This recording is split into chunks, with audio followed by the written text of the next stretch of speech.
बिस्मिल्लाहिर्रहमानिर्रहीम, अस्सलाम वालेकुम, गुड मॉर्निंग मुल्तान। कैसे हैं आप लोग? उम्मीद करती हूँ बिल्कुल ठीक ठाक होंगे और दुआ करते हैं आज का दिन आपका बहुत ही अच्छा गुजरे, हंसते हुए मुस्कुराते हुए खैर आफियत के साथ गुजरे। नाज़रीन, आप देख रहे हैं रूही एट 10 और मैं हूँ आपकी होस्ट आसमा नौरीन। क्या हाल चाल है? एक छोटी सी छुट्टी के बाद जो है आपसे मुलाकात हो रही है, तो अपना लाजमी बताएं कि आपने अपना वीकेंड जो है वो कैसा गुजारा है। मंडे का दिन है और मंडे के दिन आपकी तमाम एक्टिविटीज़ और काम का सिलसिला जो है वो शुरू हो जाता है, क्योंकि आपकी पूरे जो है वीक की प्लानिंग होती है और इसके साथ जो अपने दिन का आगाज़ है वो इंसान को हमेशा हंसते हुए और मुस्कुराते हुए करना चाहिए, ताकि आपके जो बाकी के मामलात हैं जिंदगी के वो भी इसी तरह हंसते हुए मुस्कुराते हुए गुजरें। और लोगों के साथ जो आपका रवैया है, जो आपका बर्ताव होना चाहिए वो बहुत ही अच्छा होना चाहिए, ताकि ज़िंदगी में आपके जो मसले मसाइल चल रहे हैं वो ज़रा खुश मिजाजी से जो है वो हल किए जा सकते हैं। इसी के साथ अपने प्रोग्राम का सिलसिला आगे बढ़ाते हैं। आज हमारे साथ जो गेस्ट मौजूद हैं वो हैं जी हमारे रोही के सीनियर रिपोर्टर महार इमरान। अस्सलाम वालेकुम, कैसे हैं आप? अल्हम्दुलिल्लाह। ठाक हैं? आप सुनाएं कैसी मैं गुजरी ठीक आपकी ठाक। छुट्टी? कैसी गुजरी? छुट्टी अच्छी गुजर गई क्योंकि मुल्तान की जो गर्मी है वो तो शदीद है, लेकिन अगर हम इस्लामाबाद की बात करें तो वो मौसम थोड़ा अच्छा था, खुशगवार मौसम था, बारिश थी। कल लगता है आपका इस्लामाबाद में छुट्टी गुजरी है।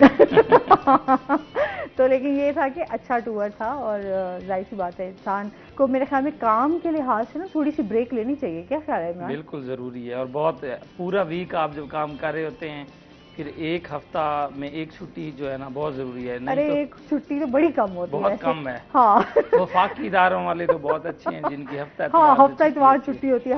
हमें एक छुट्टी मिलती है, यकीन करें, और आपके साथ इतने सारे काम अटैच होते हैं और फिर जिम्मेदारियों, फिर जो इंसान घर में बड़ा होता है ना उसकी जिम्मेदारियां भी डबल होती हैं। तो घर के काम, दोस्तों को टाइम, फैमिली को टाइम, खुद को टाइम, तो ये बड़ा मैनेज करना अच्छा, बहुत खुद को मुश्किल टाइम देना ना बड़ा मुश्किल हो जाता है, लेकिन जाहिर सी बात है आपको तमाम चीज़ें मैनेज तो करनी होती हैं और वो इंसान को अच्छे तरीके से मेरे ख्याल में करते रहना चाहिए।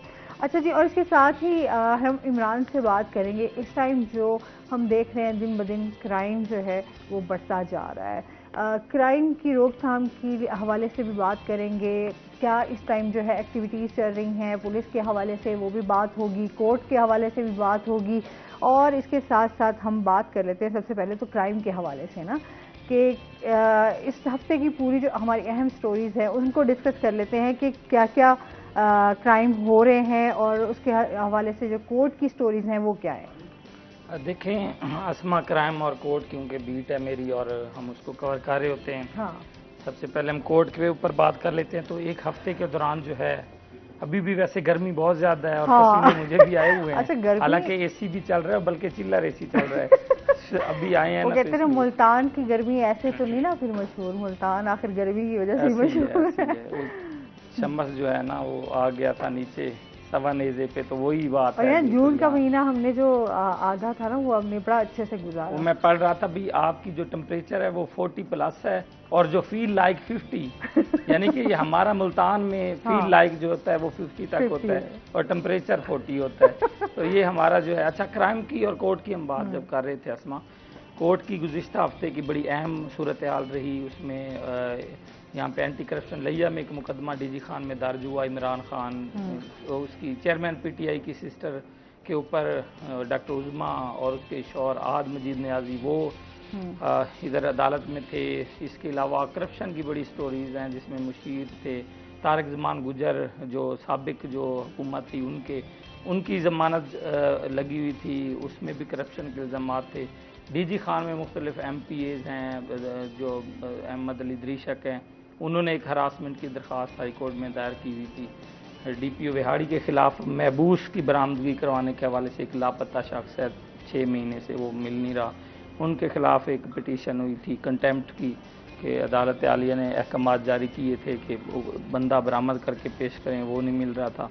इसके अलावा दीगर जो क्राइम की स्टोरीज पे हम बात करें तो जो 9 मई के वाक़यात में लोग गिरफ्तार हुए थे तोड़ फोड़ इश्तियाल अंगेज़ी में, उन लोगों को बुरे वाला के 100 बंदा था जिन्हें अदालत इंसदाद दहशतगर्दी में पेश किया गया था, उनको जो ATC की दफ़ात उन पे ख़त्म की गई और मुतलका जो मजिस्ट्रेटल कोर्ट्स हैं वहाँ उनको भिजवाया गया।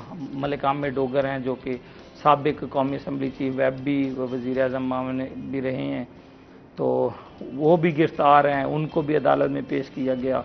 तो ये बड़ी अहम जो पिछला हफ्ता जो रहा इस हवाले से, वो बड़ा अहम हाँ वो इस हवाले से अहम रहा कि जो बड़ी बड़ी शख्सियात थी गुज़िश्ता हुकूमत में, उनके खिलाफ मुकदमात जो थे 9 मई के बड़ा अहम वाक़या था, उन लोगों को जो है वो पेश किया जाता रहा। आइनी पिटीशन भी इसमें दायर हुई थी जिसमें मुख्तलिफ इंफ्रास्ट्रक्चर के मंसूबे बनाने थे, उनके खिलाफ। अब क्राइम की हम बात कर लेते हैं तो क्राइम की सूरत हाल भी काफ़ी जो है वो सख्त रही है। अगर हम पिछले एक दिन की बात करें तो आसमा तकरीबन 36 घंटों के दौरान मुल्तान में 5 लाशें, तशद्दुद, नामालूम डेड बॉडीज, नशाई उसमें शामिल, और 5 वो लाशें हैं। जिस तरह हम कराची की एक सूरत हाल देखते थे या सुनते थे, अब वैसे ही अब रात 12 बजे के करीब भी मखदूम रशीद के एरिया से खेतों से एक लाश जो है वो बरामद हुई है। एक नहर में तैरती हुई लाश थी। इसके बाद हम कैंट के एरिया में एक लाश नशाई की थी वो बरामद। ऐसे 5 लाशें जो हैं उनको, अगर हम बाकी स्नैचिंग की, रॉबरी की, डकैती की अगर उसमें आ जाए वो भी बड़ी 15 दिनों की, पिछले 15 दिनों की हम बात करें तो उसमें 268 के करीब जो रॉबरी की जो वारदातें वो हुई हैं लोगों से, उनका जो छीना गया, मोटर से गाड़ियाँ छीनी गई, उनसे कीमती माल छीना गया, मोबाइल वगैरह और बाकी नकदी वगैरह, घरों में भी डकैती की सूरत हाल हुई। जिस तरह ये अब बढ़ रहा है क्राइम की सूरत हाल बहुत ज़्यादा इन दिनों में मैं समझता हूँ हो गई है, और मुकदमात का अंदाज भी ज़्यादा हो गया। सही। अच्छा जी, हमें जो है एक और गेस्ट ने ज्वाइन किया, उनका तारुफ करवा देते हैं। मोहम्मद इमरान हमारे साथ मौजूद हैं, SSP ऑपरेशन। अस्सलाम वालेकुम, कैसे हैं आप? ठीक है जी जी, वेलकम करते हैं अपने शो में आपको। अच्छा, क्राइम के हवाले से थोड़ी सी बात जिस तरह हमारी चल रही है उसी को कंटिन्यू करते हैं। आप क्या कहना चाहेंगे, क्योंकि दिन ब दिन हम देख रहे हैं कि क्राइम की सूरत हाल जो है वो उसकी रेशो में इजाफा ही हो रहा है। बिस्मिल्लाहिर्रहमानिर्रहीम। बिल्कुल ये भाई ने ठीक कहा, क्राइम इंक्रीज़ हुआ है, स्पेशली मई के माह में ज़्यादा ही हुआ है। तो इसमें जहाँ तक पुलिस का काम है, पुलिस का बेसिकली काम तो है क्राइम प्रिवेंट करना, लोगों की जान माल इज़्ज़त की हिफाजत करना। तो पुलिस इससे बिल्कुल मतलब इग्नोरेंट नहीं है, काम हम कर रहे हैं। असल में इशू ये बना है कि हमारे पास पिछले 2-3 माह में काफ़ी ज़्यादा लॉ एंड ऑर्डर के इशूज़ रहे हैं और मुल्तान पुलिस बड़ी ओवर बर्डन रही है। जैसे मतलब मई का पूरा माह हमारा ये PTI के वर्कर्स और PTI के जो ये वेंडलिज्म हुई है इसके हवाले से हम काम करते रहे। उसके बाद अब क्राइम पे आए तो क्राइम मई के माह में काफ़ी ज़्यादा रिपोर्ट हुआ है, लेकिन हम कोशिश कर रहे हैं और हम दिन रात इस पर मेहनत कर रहे हैं कि इसको मैक्सिमम हम गिरफ्तार भी करें और रिकवर भी करें चीज़ें, और लोगों को एक सेफ्टी का और एक सेफ इन्वायरमेंट प्रोवाइड करें। तो पिछले दिनों हम अगर बात करें क्राइम के वाले से, इस हवाले से अब तक हम तकरीबन 20 से 22 गैंग पकड़े हुए हैं हमने, जिन पर हम काम कर रहे हैं और उनके साथी भी गिरफ्तार कर रहे हैं, उनसे रिकवरीज भी कर रहे हैं और लोगों को उनका सामान वापस डिलीवर भी कर रहे हैं।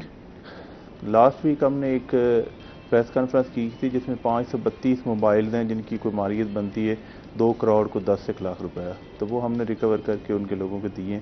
अभी और भी हमने काफ़ी रिकवर की हैं। इसके अलावा कुछ गाड़ियाँ रिकवर हुई हैं, बाइक्स तकरीबन 1000 अब तक हम रिकवर कर चुके हैं और मज़ीद भी हम कर रहे हैं।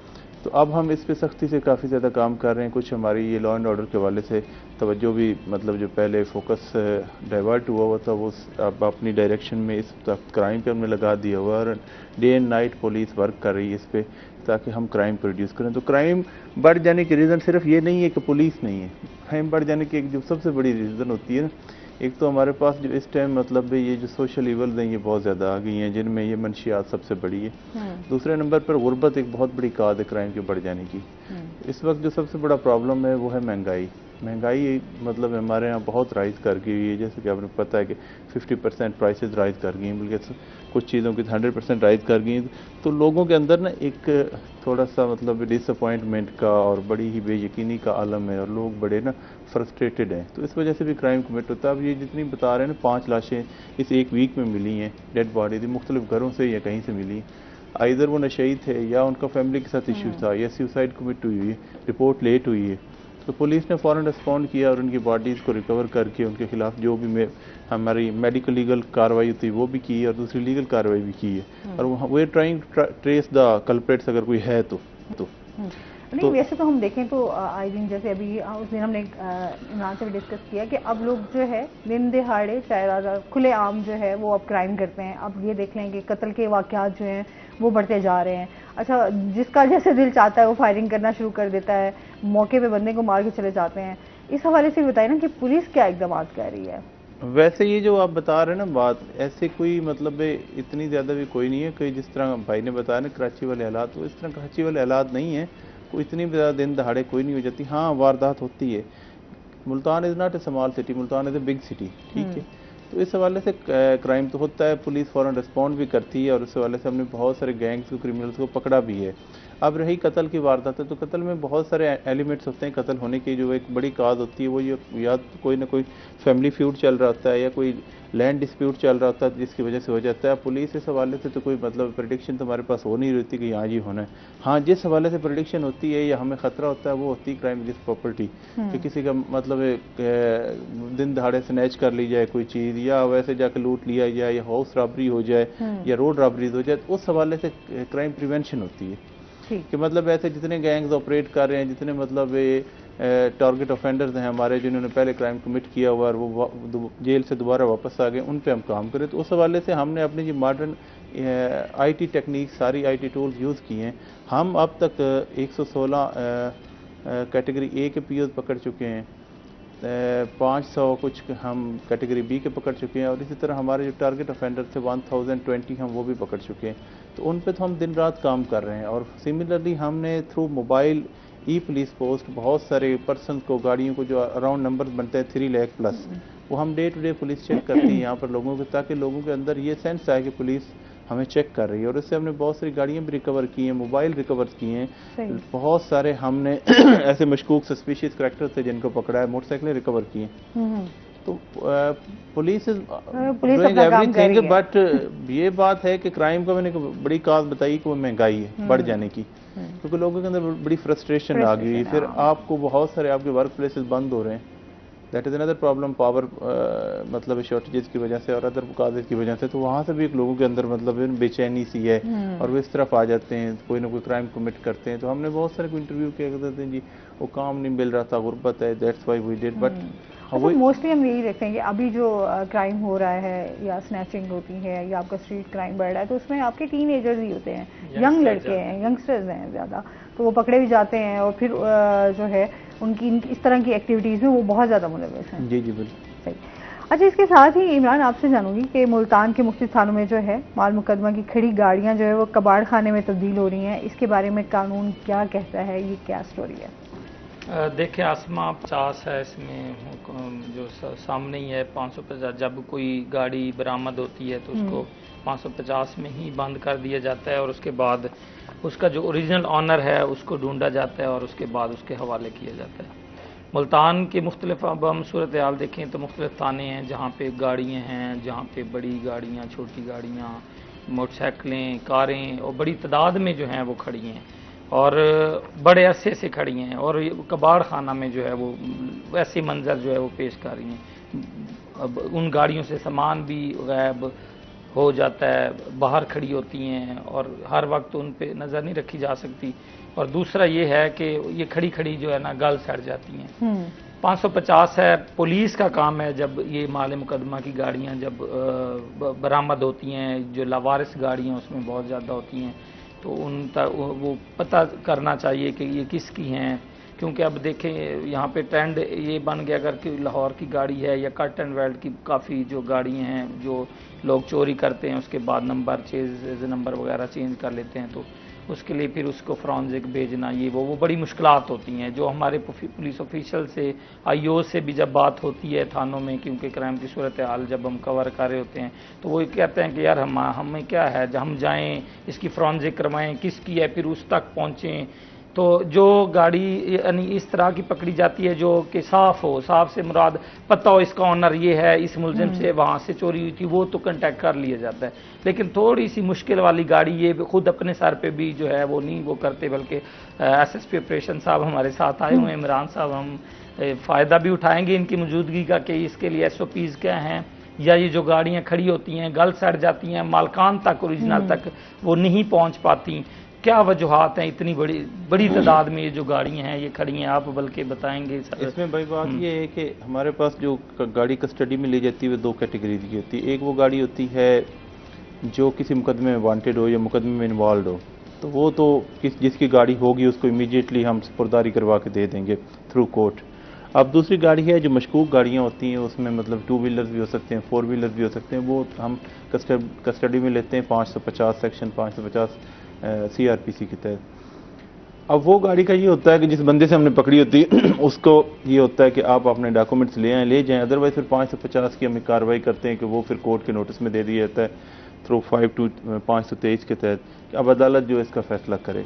या अगर उस बंदे के पास अपने जेन्युइन डॉक्यूमेंट्स हैं तो वो अदालत में प्रोड्यूस करे और वहाँ से ले जाए। या फिर टेम्पर्ड गाड़ियाँ होती हैं, अब ये टेम्पर्ड होती हैं वो उस सूरत में आप फॉरेंसिक करवाते हैं और उनका प्रोसीजर करवाते हैं अगर आप उसकी FIR करें, और अगर FIR नहीं करते तो फिर वो 5 से 50 में आपके पास खड़ी रहती है। ये पहले पिछले चंद सालों में काफ़ी 5 से 50 की गाड़ियाँ स्पेशली 2 व्हीलर हमारे पास इकट्ठे हो गए थे, लेकिन हमने एज़ पर VN और वर्दी IGP साहब, RPO साहब, CPO साहब, हमने ये एक प्रोसेस स्टार्ट किया। तो मैंने ये सारा उनका रिकॉर्ड निकलवाया। ये कुछ तकरीबन 1700 व्हीकल्स थी। हमने उनको मुख्तलिफ लोगों को डिस्ट्रीब्यूट किया जिसका थ्रू कोर्ट प्रोसीजर हमने कर दिया। उसमें से 1000 तो चली गई हैं, बाकी 700 भी हम कर रहे हैं कि जल्दी से जल्दी जो भी अफेक्टेड मतलब डिस्टर्ब लोग हैं उनके हवाले किए जाएँ और उनको फ़ायदा और वो अपने यूटिलाइज़ करें। तो ये हम इस पर ऑलरेडी वर्क कर रहे हैं और अल्हम्दुलिल्लाह काफ़ी ज़्यादा कर भी लिया है and further we will do. सही हो गया। अच्छा, इसके साथ साथ हम ये देख रहे हैं कि सबसे पहले तो जो इस हवाले से बात करेंगे कि शहर के जो दाखिली और खारजी रास्तों पर कंप्यूटराइज चेकिंग का निज़ाम है वो गैर फाल क्यों है इमरान? देखें अस्मा, ये भी बड़ी अहम क्वेश्चन है। हमारे शहर में जितनी भी बड़ी वारदातें या चीज़ें जो क्रिमिनल्स का शहर में आना या जाना या गाड़ियों का जो है, अब गाड़ियों की बात हो रही है, थेफ्ट के बहुत ज़्यादा केसेस हैं मुल्तान में। एक महीने में हम बात करें तो हज़ारों मोटरसाइकिलें जो हैं वो चोरी हो जाती हैं या स्नैच कर लिए जाते हैं। वो जाती कहाँ हैं? असल बात तो ये है गैंग्स भी पकड़े जा रहे हैं, सारा कुछ हो रहा है, लेकिन बहुत बड़ी तादाद इन गाड़ियों की ऐसी है जो कि दूसरे जो शहर हैं, ख़ास तौर पे हम DG खान या इन एरियाज़ की पहाड़ों में जो हैं वो चली जाती हैं ये गाड़ियाँ। अब इसमें सबसे जो बड़ी जो चीज़ है यहाँ पे SSP ऑपरेशन मुल्तान में उन्होंने स्टार्ट किया था पहले कि दाखिली खारजी रास्तों पे कंप्यूटराइज सिस्टम एक ऐसा कि जिसमें वो जो आने वाली गाड़ी को चेक किया जाए कि आ गया कि इस पे FIR तो नहीं है, ये चोरी या स्नैच की तो नहीं है मुकदमा, उसके डॉक्यूमेंट चेक करके जो है वो जाने दिए। लेकिन अब बदकिस्मती से या जो भी मामलात हैं वो उस तरह से नहीं है। मुल्तान के तकरीबन 5 मेरा ख्याल है ये दाखिली खारजी रास्ते हैं, मज़ीद SSP साहब भी यहाँ बताएंगे, उन पे चेकिंग का निज़ाम जो है वो गैर फ़ाल है। अगर मैं समझता हूँ जिस तरह से उधर कंप्यूटराइज सिस्टम के ज़रिए या इनके ऐप, मोबाइल ऐप अब इन्होंने दिए हुए हैं, उसके ज़रिए से हर आने वाली गाड़ी या मुल्तान से जाने वाली गाड़ी को अगर चेक किया जाए तो बहुत ज़्यादा जो क्रिमिनल एक्टिविटी है, जो गाड़ियाँ लोग आसानी के साथ आपके घर के बाहर से चोरी तो कर लेते हैं, छीन भी लेते हैं, लेकिन वो जाती कहाँ है? ये बाहर जब चली जाती हैं तो फिर कोई उसका अता पता नहीं होता ना। ऐसे एरियाज़ अभी भी हैं जिसको हम नो गो एरियाज़ एक किस्म के कह सकते हैं, कच्चे के इलाके या ऐसे इलाकों में भी ये गाड़ियाँ जो हैं वो चली जाती हैं और फिर जो है मालकान यहाँ ढूंढते रहते हैं सारी ज़िंदगी। तो ये इसके लिए निज़ाम जो है वो क्या मुतारिफ होता है, क्या होना चाहिए? SSP ऑपरेशन साहब पहले वो थे, अल्लाह उन्हें जन्नत में जगह अता फरमाए, अब वो नहीं रहे। उन्होंने ये किया था निज़ाम जो है वो शुरू फौत हो गए, उनका नाम मैं भूल गया हूँ अभी। तो बाकी अब क्या निज़ाम है उसमें जो है, इस पे मज़ीद बात करते हैं इमरान। अभी हमने जाना है नाज़रीन ब्रेक पे, हमारे साथ रहिएगा।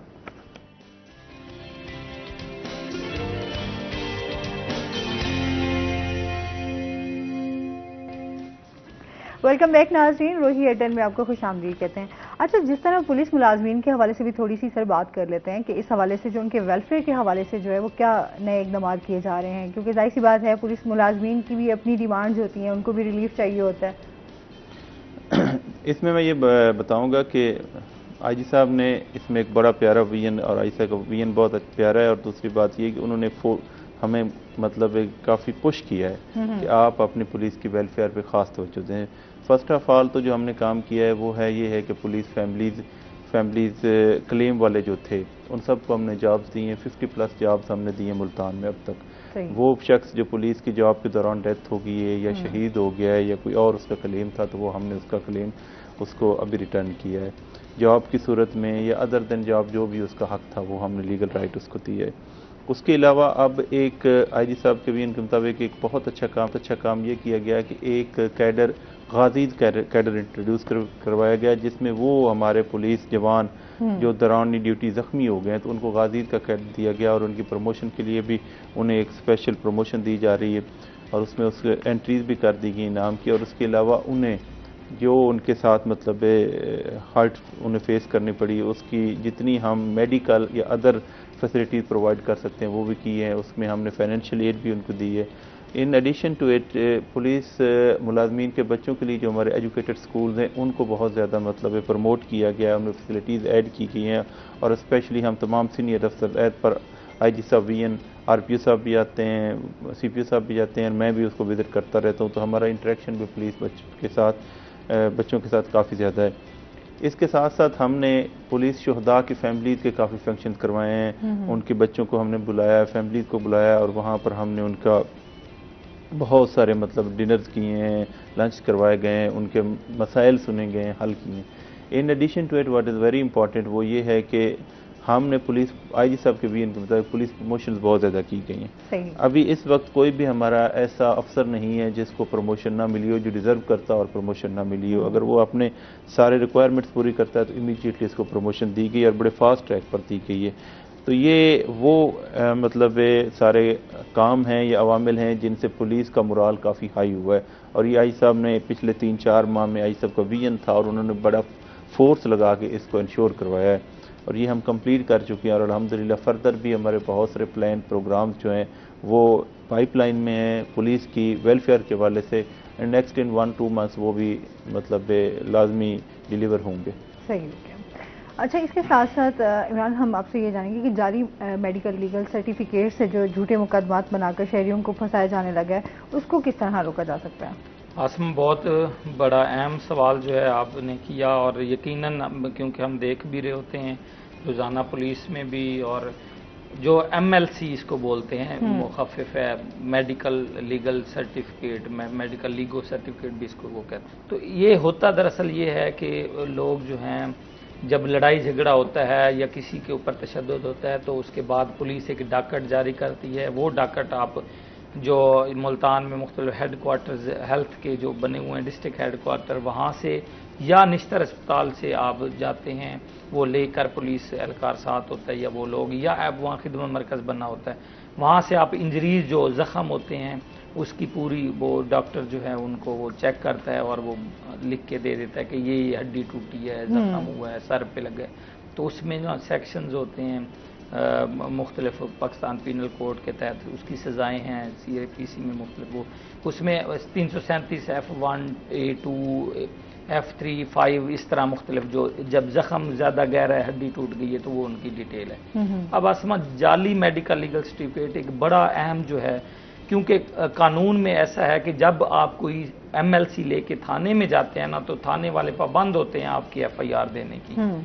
वो लेके आप चाहे खुद एक बंदा, अब क्या होता है डॉक्टर्स को ख़ास तौर पे बहुत ज़्यादा शिकायत आई हैं, इसको हमने मुख्तलिफ उसमें हाईलाइट भी किया है, मुख्तलिफ रेट रखे हुए हैं। मैं बड़े वसूख के साथ ये बात कर रहा हूँ इस चैनल पे बैठ के, पैसे दिए A3 लगवा दिया, A2 लगवा दिया, F5, ये नॉन बिलेबल होते हैं जिनकी ज़मानत ही नहीं हो सकती। और जब थाने जाते हैं वो जो पुलिस IO होता है या SHO वो देखता है, वो उस पर FIR वो कहता है मुझे ना इसने मारा है, नाम लिखवा देते हैं 4-5 के जाली बनवा के, तो उसके ऊपर FIR दर्ज होती है, वो लोग पकड़े जाते हैं। अदालतें भी जमानत नहीं लेती क्योंकि हड्डी टूटने का जो है वो लग जाता है। उसके लिए कानून है कि उसको आप चैलेंज करो, आप अदालत में जाओगे, उस फेक को चैलेंज करोगे, फिर एक स्टैंडिंग बोर्ड जो है वो बैठेगा जिसमें 2 डॉक्टर या 3 डॉक्टर वो चेक करते हैं कि वाकई ये लगी हुई थी ज़रबात या नहीं। लेकिन वो जो प्रोसेस होता है चलते चलते 1-2 महीने का पहुंच जाता है, गुजर जाता है। 2 महीने वो शरीफ नफ्स जिसके खिलाफ झूठी FIR दर्ज कराई जाती है उस झूठे MLC के बायस वो अंदर पड़ा रहता है, वो हवालात में होता है, झूठी रिकवरी भी हो जाती है, ये और मामला आते हैं। मैं यहाँ पे SSP के मुल्तान पुलिस के इन ऑफिशियल के तवस्सुत से ये, बल्कि इन्हें भी मैं ये वो कहूँगा, दरख्वास्त भी करूँगा कि क्या इसमें इकदामात होने चाहिए। जब झूठी FIR जो है, झूठा MLC ले आते हैं, हो जाती है, और एक शरीफ बंदा जब तक वो उसका चैलेंज नहीं होता या उसको दोबारा नहीं देखा जाता, स्टैंडिंग बोर्ड मेडिकल नहीं बनता, 2 महीने वो थानों में या हवालात में या जेल में पड़े रहते हैं, अदालतें जमानतें नहीं लेती। तो इस हवाले से ना ये ट्रेंड बढ़ गया है। एक मेरी सजेशन भी है कि एक डिस्ट्रिक्ट कोऑर्डिनेशन जो एक मीटिंग होती है जिसमें मुल्तान के जो सेशन जज हैं, CPO मुल्तान है, MS होता है, उसमें जेल का सुप्रिटेंडेंट होता है, ये सारे लोग बैठते हैं और एक दूसरे से कि ये हो रहा है, ये हो रहा है, क्या होना चाहिए तमाम। उस मौके पे मेरा ख्याल है मुल्तान पुलिस ऑफिशियल को भी जो है वो चाहिए कि वो सेशन जज के या जो MS है उनको बावर कराएं कि झूठे जो बन रहे हैं, ओरिजिनल भी होते हैं बहुत ज्यादा, लेकिन उनके खिलाफ कार्रवाई होनी चाहिए। और मुल्तान में आसमा मैं बताऊं, निश्तर में ऐसे लोग भी डॉक्टर्स बैठे हैं जो कि पिछले 10-10 सालों से बैठे हैं, कोई उनको चेंज ही नहीं कर सकता, ये ट्रांसफर पोस्टिंग कर ही नहीं सकता वो, और वो झूठे बना रहे हैं। रेट है A2 लगवाना है, 15,000 रुपए दो, A2 लगेगा, जमानत खारिज, जितना भी बंदा है। शरीफ नफ्स मजीद SSP साहब जो हैं हमारे साथ मौजूद हैं। सर, इसमें क्या वैसे होना चाहिए, क्या जब आ जाता है FIR तो होनी होती है? मेरे भाई आपने बड़ी प्यारी बात की है, ये वाकई एक जनरल इशू है हमारी सोसाइटी का। प्रॉब्लम ये है कि बहुत सारे लोगों के अपने पर्सनल फ्यूड्स होते हैं, झगड़े होते हैं, एनमिटीज होती हैं लैंड की वजह से, फैमिली डिस्प्यूट होने की वजह से, तो वो फिर अगले बंदे को मतलब जेल के चक्कर लगवाने के लिए, अदालतों के चक्कर लगवाने के लिए वो कोई ना कोई ऐसा अमल करता है। इसमें यह है कि हमारे पास 2 सेक्शन मतलब डिवीजन हैं, एक ही सेक्शन की 2 हैं। 337 मेन सेक्शन है, उसकी एक सेक्शन है A कैटेगरी, दूसरी F कैटेगरी। F में ये एक बॉडी पार्ट्स पर हो, A कैटेगरी में हेड और ये फेस का होता है। अब जो 337 A1 F1 होता है वो कॉग्निजेबल नहीं होता, उसमें पुलिस कोई एक्शन नहीं करती, तो आपको लाजमी कोई ना कोई ऐसा हार्ट लिखवाना पड़ता है कि जो कॉग्निजेबल पुलिस हो। अब जब वो लिखवा के ले आते हैं तो इट इज़ मतलब एज पर CRPC उसका राइट है कि FIR दर्ज की जाए, तो FIR तो दर्ज हो जाती है। अब पुलिस को जो हमारी तरफ से इंस्ट्रक्शंस हैं वो ये हैं कि हर वकूआ स्पेशली अटेम्प्टेड मर्डर और ये हार्ट का सच्चा नहीं होता। मोस्ट ऑफ द केसेस ये 337 F5 में जो होती है वो ये छोटी उंगली तोड़ी जाती है, और या फिर ये मतलब ये रिस्ट का ये जोड़ जो है इसको मतलब डिसलोकेट किया जाता है। तो बात यह है कि पुलिस को ये है कि आप first of all investigation basically is the collection of evidence. अगर कोई मुल्ज़िम, किसी बंदे ने किसी को मतलब एलिगेशन लगाए हैं कि ये मेरा मुल्ज़िम है, इसने मेरे साथ ये किया है, तो लाजमी नहीं कि पुलिस उसकी बात सच्ची मान लेगी। पुलिस उसकी दर्ज तो कर लेगी शिकायत, लेकिन फर्दर वो इन्वेस्टिगेट करेगी कि इसके खिलाफ एविडेंस क्या आता है, क्या ये वकूआ हुआ भी है नहीं है। तो इंस्ट्रक्शंस जो इन्वेस्टिगेशन की तरफ से हैं वो ये हैं कि आपने पहले इसको वेरीफाई करना है कि वेदर इट इज़ ट्रू और फॉल्स। अगर आपको ट्रू लगता है तो प्रोसीड अगेंस्ट हिम, अगर नहीं लगता तो कोई ज़रूरत नहीं किसी को गिरफ्तार करने की, नो नीड अनलेस कि वो प्रूवन अदरवाइज हो जाए। मीनवाइल जो कंप्लेनेंट होता है उसके पास राइट होता है कि वो जो शिकायत है उसका एविडेंस भी मतलब अगर वो अपने बरीयत में, एलिबाई में कोई चीज़ देना चाहता है तो वो प्रोवाइड करे पुलिस को कि मेरा ये इसमें जी कोई लेना देना ही नहीं। और सेकेंडली ये जो मेडिकल है ये झूठा है तो उसको वो चैलेंज कर दे। जैसे आपने पहले बात की, वो एक होती है हमारी meeting coordination, district coordination, criminal justice coordination committee की मीटिंग होती है जिसके को वर्दी सेशन जज साहब मतलब चेयर करते हैं। तो उसमें भी ये टेकअप किया गया और CS हेल्थ को बड़ी सीरियसली सेशन जज साहब की तरफ से इंस्ट्रक्शंस हैं कि आप ये डॉक्टर्स को स्पेशली जो आपके primary and secondary care health centre पे बैठे हुए उनको आप बताएं कि इस तरह के मेडिकल ना इशू किए जाएं, रिपोर्ट्स ना दी जाएं, ताकि लोग इस वजह से डिस्टर्ब होते हैं। एक बंदा जो एक दफ़ा मतलब FIR आ जाए वो वैसे ही कांपना शुरू हो जाता है कि पता नहीं मेरे क्या हो गया। हाँ, बिल्कुल। इसमें मजीद भी हम बात करेंगे। नाज़रीन, अभी हमने जाना है ब्रेक पे, हमारे साथ रहिएगा।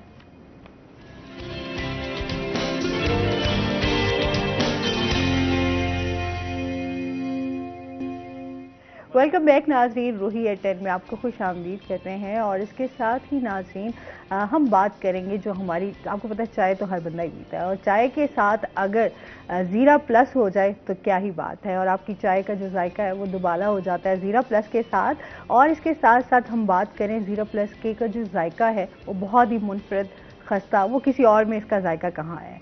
तो जो आपकी चाय है वो आपकी ज़रूरी होती है ज़ीरा प्लस के साथ, और जब ज़ीरा प्लस आपके साथ हो और चाय हो तो आपकी गुफ्तगू जो है वो ख़त्म ही नहीं होती, और इसके साथ मज़ेदार आपकी चाय बन जाती है। ऐसे ही है इमरान, ज़ीरा प्लस के बगैर जो है वो चाय आपकी कितनी अधूरी लगती है। कि देखता हूँ कि वाकई बगैर ज़ीरा प्लस हाँ, ज़ीरा प्लस के साथ ये। अच्छा जी, और इसके साथ साथ जो है चाय को अपने मज़ेदार बनाए ज़ीरा प्लस के साथ। बात करेंगे हम आगे, जैसे क्राइम के हवाले से बात हो रही है, और अच्छा वैसे थोड़ा सा बिस्किट खा भी लेना चाहिए ना साथ साथ, वो भी ज़रूरी है ना, चाय के साथ ज़रूरी है। अच्छा, इसके साथ ही हम बात कर लेते हैं, मैं खाऊंगी या सवाल करूंगी? आप पहले सवाल कर लें फिर खा लीजिएगा। मैंने कहा खाना भी ज़रूरी है, ऐसे भूख लग गई ना, ज़ीरा प्लस साथ पड़ा हो तो फिर मैंने कहा चख ही लें। लॉ एंड ऑर्डर की सिचुएशन है और हमने एसएसपी साहब को एंगेज किया हुआ है अपने। बिल्कुल ऐसे ही है। अच्छा सर, इसके साथ साथ जो गाड़ियाँ चोरी होती हैं उनकी वारदातों को जो है कम कैसे किया जा सकता है? आप क्या एहतियाती तदबीर बताएंगे शहरियों के हवाले से, उनको इन्फॉर्मेशन देना चाहेंगे? जैसे कि मैंने पहले बताया मेरी बहन कि हमने तो काफ़ी इसमें प्रिवेंशन के लिए काम किया है, नाकाजात लगवाए हैं, पेट्रोलिंग इंक्रीज़ की है, बहुत सारे गैंग्स हमने बस्ट किए हैं। But in addition to it जो शहरियों की एक ड्यूटी है, जिम्मेदारी है, वो भी करें कि जो व्हीकल्स हैं ना, 4 व्हीलर कारें, उनको ट्रैकर ज़रूर लगवाएं। सेकेंडली, जितनी भी पार्किंग एरियाज हैं जहाँ पर भी गाड़ी रोकें, आप मोटरसाइकिल हो या कार हो, वो वहाँ पर लॉक उसको ज़रूर करें। लॉक के साथ साथ जितने भी पार्किंग एरियाज हैं, स्पेशली जो वर्क प्लेसेस पे पार्किंग प्लेसेस हैं, उन पर कैमराज का, CCTV का अरेंजमेंट ज़रूरी है। अभी हमने 10,345 कैमराज मुख्तलिफ जगह पर जो प्राइवेट प्लेसेस पे लगे हुए थे उनको जियो टैग किया, जो हमारे नेटवर्क में आ गए, जिनसे हम बहुत सारा क्राइम ट्रेस करते हैं। तो इसी तरह मज़ीद भी हम कोशिश कर रहे हैं कि हमने कोई तकरीबन 100+ ऐसी प्लेसेस मज़ीद निकाली हैं जहाँ पर मतलब मल्टीपल कैमराज लगने की ज़रूरत है, और वो हमने मुख्तलिफ इंपॉर्टेंट प्लेसेस हैं जहाँ पर ऑलरेडी क्राइम भी काफ़ी प्लेसेस पर हो चुका हुआ है, क्राइम की रिपोर्ट्स हमें पास काफ़ी ज़्यादा हैं। तो वो मार्केट्स हैं, मुख्तलिफ शॉपिंग मार्केट्स हैं, वर्क प्लेसेस हैं, और काफ़ी पार्क्स वगैरह हैं कि वहाँ पर कैमराज लगने चाहिए, पार्किंग एरियाज़ में स्पेशली, ताकि हमें कोई भी क्रिमिनल जो है वो जहाँ भी कोई क्राइम कमिट करे तो वो हमारी नज़र में आ चुके, हमारे उस नेटवर्क के अंदर आ जाए, हमें ट्रेस करना आसान, और फिर हम उसको उसके खिलाफ जो लीगल उसका प्रोसीजर है वो पूरा करें और उसको उसकी सज़ा मिले, और सारा ये प्रोसेस जो है ये बस्ट हो।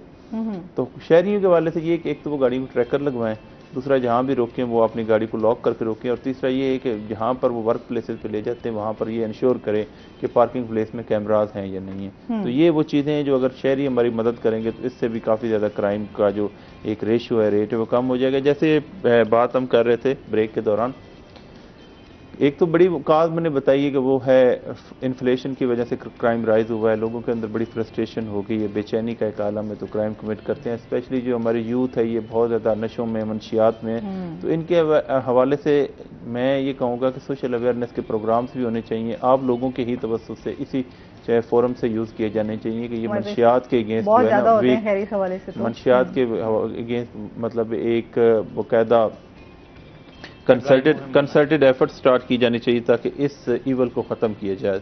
जो हमारा यूथ है स्पेशली यूनिवर्सिटीज़ कॉलेजेस में पढ़ता है, हम ये BZ यूनिवर्सिटी में बहुत सारे ऐसे इंसिडेंट्स होते हैं जहाँ लड़ाई झगड़ों के, वहाँ फायरिंग भी होती हैं, हम उसको मतलब रिस्पॉन्ड भी करते हैं। मौके पर भी मैं गया हूँ काफ़ी दफ़ा, तो वहाँ पर भी सबसे बड़ा इशू जो है वो है ड्रग्स। आइस यूज़र बहुत ज़्यादा हैं, अदर मतलब जितनी भी MDMA अब तो यूज़ होना शुरू हो गया। अब ये एक नई रिपोर्ट आई है, उसके मुताबिक ये जो आपके लीगल हाइज हैं जो अब मतलब है जिनको आप उस तरह उस कैटेगरी में नहीं लेते जिस तरह ओपीएम को या आप चरस को लाते हैं, वो लीगल हाइज में ये आपकी आई से आ जाती है, MDMA आ जाता है, और इस तरह के बाकी शीशा भी और बाकी जितने मतलब सिंथेटिक ओपिएट्स हैं उनका प्रॉब्लम ये है कि वो उन पे ऐसा सच हमारे पास कोई लीगल चेक तो है नहीं, लेकिन वो हमारी यूथ सारी यूज़ कर रही है, और इन द एंड वो आपको बेसिकली ओवर स्टिमुलेट कर देते हैं, और स्टिमुलेशन जब हाई हो जाती है तो आप कोई ना कोई ऐसी एक्टिविटी करते हैं। उसका भी रिपोर्ट आई है कि मैक्सिमम एक्सीडेंट्स और मर्डर की जो वारदातें ऐसी कम्युनिटी में हुई हैं उनके पीछे वजह मंशियात का यूज़ है। एक तो इस हवाले से प्रोग्राम चलाए जाएँ, और दूसरा ये है कि ये जो मतलब एक क्राइम के मैं अगर बात करूं तो क्राइम का सबसे एक बड़ा वजह जो आपको नजर आता है क्राइम बहुत ज़्यादा, उसमें एक बड़ी रीज़न ये भी कि क्राइम रजिस्ट्रेशन है। क्राइम रजिस्ट्रेशन अब होगी फ्री, हर बंदा जहाँ भी है, जो भी है, उसकी हम फ़ौरन कंप्लेंट दर्ज कर रहे हैं, चाहे वो क्राइम अगेंस्ट पर्सन ने झगड़े की है या कोई और इशू है छोटा मोटा, या कोई किडनैपिंग का है, अबडक्शन का है, वट एवर, या उसकी क्राइम अगेंस्ट प्रॉपर्टी के कंप्लेंट है कि मेरा जो मोटरसाइकिल चोरी हो गया, मुझसे मोबाइल छीना गया, वट एवर जो भी है, तो वो इस टाइम हमारे पास जो क्राइम फिगर हैं जो दर्ज हो चुका है वो क्राइम वो 26,500 है मुल्तान का, जो कि अभी 6 माह भी पूरे नहीं हुए, जबकि लास्ट ईयर में और प्रीवियस जो ट्रेंड था वो ये था कि 28,000 मैक्सिमम क्राइम की पूरे साल की फिगर थी। आप इसको देखें कि ये 6 माह में वो 28,000 को जाके मतलब कवर कर रहा है, तो इट मीन्स कि ये इतना ज़्यादा क्राइम जनरली शायद पहले भी था लेकिन वो उस तरह रिपोर्ट नहीं होता था। तो अब registration report as per instructions and directions of वर्दी IGP, तो हम उसमें कहीं पर भी कोई लेतुलाल या कोई कहीं पर भी हमारी तरफ से कमी नहीं हो रही, फौरन दर्ज हो रहा है क्राइम। क्योंकि क्राइम दर्ज करवाने के या करने का पर्पज़ ये होता है कि लोगों को एक सेटिस्फेक्शन इमीडिएटली ये तो मिले कि मेरी कंप्लेंट दर्ज होगी है। नाउ द रेस्पॉन्सिबिलिटी, क्योंकि लोग इस हवाले से बड़े परेशान होते हैं। हाँ कि मैं गया हूँ जी पुलिस ने दर्ज ही नहीं की। Now the responsibility after registration, responsibility falls on the shoulders of police.